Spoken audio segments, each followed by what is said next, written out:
Return, The Return to the Hollow, Part 1. The Return to the Hollow, Part 1. Written by Russ Buyog, illustrated by Thomas Boatwright. We're in the cafeteria, hanging orange and black streamers on the tables. The librarian at the public library knows Principal Taylor and told him about our unauthorized trip into the attic. Helping decorate for tomorrow's Halloween party is our punishment. The journal we found in my dad's office belonged to my mom, Sarah whispers. What makes you say that? I ask, carefully twisting the paper and tapping it to the table. I examined it carefully, and the handwriting looks similar to a letter she wrote me a long time ago, and her name is written inside the cover. Great detective work, Sherlock, I laugh. Well, I've been reading the book from the library, and it's missing pages. The pages that might give us some useful information, of course. Ladies, this isn't social hour, Principal Taylor says. We have plenty of streamers. Why don't you help Mr. Shoemaker with the skeletons? Later that night, Sarah works on her costume in my room. I sit on the bed. The time we sneak out of the library, and Sarah's mom's journal open in front of me. The loose pages in your mom's notebook are the missing pages from the book, I say. That's why I brought it over. Sarah mumbles around the pins in her mouth. She's trying to sew strips of shimmering fabric to her fairy wings. I should have had Aunt Tara do this. She's a much better seamstress than I'll ever be. Your mom talks about finding the same book we found in the library. She was doing some sort of research on strange occurrences around town with her sister. I knew your Aunt Tara was hiding something. Does it say why we was researching? Sarah asks. Not that I can tell. It seems to be a collection of research notes.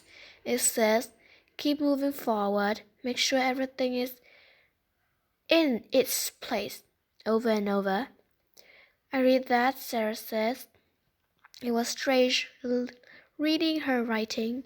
I can't really remember her voice, so I just kept wondering what it would sound like if she were saying those things.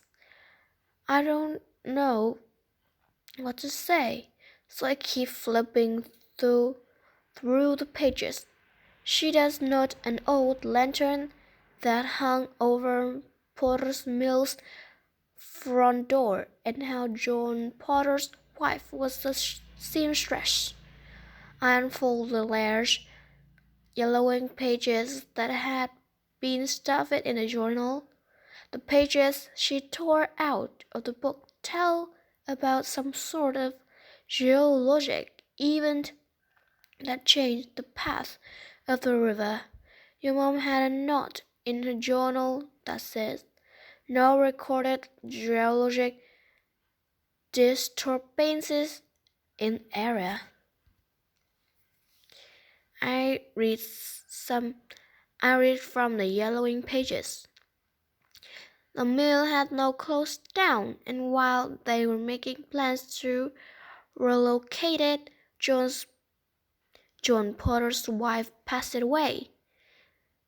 Sarah sets her costume aside and joins me on the bed. That's terrible, she says. John Potter and their adopted children were divested. Plans to relocate Mill were cancelled, and not long after, they stopped appearing in town. Others went into the forest to seek them, but couldn't find a Mill, supposedly becoming lost in the maze of forest paths. This is sounding more and more like some spooky story, Sarah whimpers.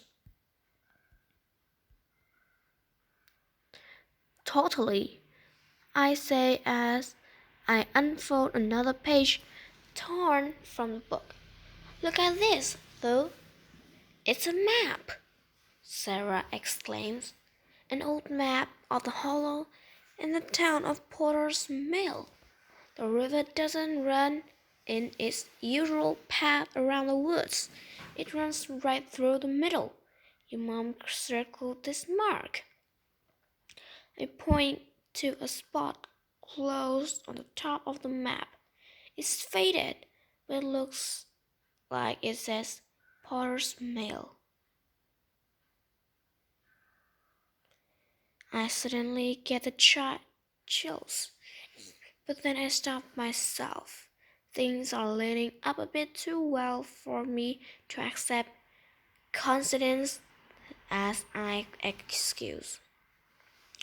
I think about Halloween night last year, meeting that strange boy in the hollow and being chased by those laughing voices. The whole thing seemed like a big house, and it was completely possible that the kid and his friends were just playing elaborate jokes all along. Sarah or I had seen a young boy at the Cave of the Lost and by the lake when we were camping. They could have easily been the ones who pulled all the pranks and from Rob Turtle, and they could have been in the library that day we found the Tom. We took the bait hook, line, and sinker, and look at Sarah's face, which is filled with fright and more than a little sadness. From the inside, the joke seems incredibly cruel. From the outside, our reactions probably seemed hilarious. All this could just be a horrific joke by some nasty kids, I say, trying to sound comforting. Sarah shakes her head. You might be right, but even if it is a joke, it led me to Mom's journal. It's a piece of her I never knew about. I want to know. I need to know more. I need to know why she went into the hollow, and I have to try to find out why she never came out. I've never seen Sarah with this kind of resolve. She seems stronger and suddenly feel proud of her. Let's go talk to Aunt Tara, she says. These are not good questions for children, Aunt Tara says when Sarah shows her the journal. Give that back and let's work on your costume. No, Aunt Tara. I'm sorry, but I need to know what happened with Mom. Sarah's voice is calm and direct. The journal is just random notes, and we don't know how they all go together. Please, what happened? A shadow of emotion passes over Aunt Tara's face. I don't think she ever really expected Sarah to ask these questions. She sighs and says, Sit with me, children. Your mother, she says to Sarah, was the best of friends with Queen's uncle Jasper. He was quite the young explorer, and he stayed with us in our village in Nepal. He helped our family come to the United States year ago. Jasper even introduced your mother and father.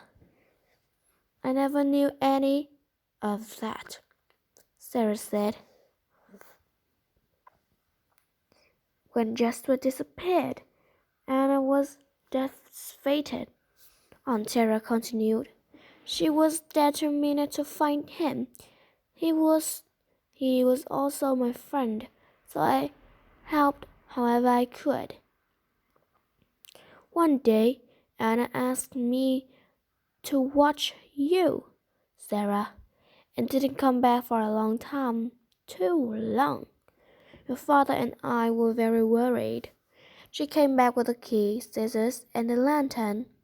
She said they had belonged to John Potter and his wife. Anna showed me a map, an old map, and said she could find Potter's Mill, and she said this was where Jasper had disappeared. Why? What was at Potter's Mill? I asked. I don't know. Adventure, I, suppo- I suppose, Aunt Tara whispers. All I know is Anna took those things with her and disappeared herself. Now you have found them, and I think someone is playing a mean joke. That's why I took them away. I don't want you to be hurt. Aunt Tara stands up, wipes her eyes, and smiles at us. That's all I know. No more secrets. I'll go to make your girls holiday cookies and a pumpkin shapes. You'd like that, no? She leaves without waiting for our response. We listen to Aunt Tara moving around in the kitchen for a few minutes. Suddenly, Sarah looks straight at me and says, Well, that settles it. Settles what? You have to go into the hollow tomorrow night and find Potter's Mill. To be continued.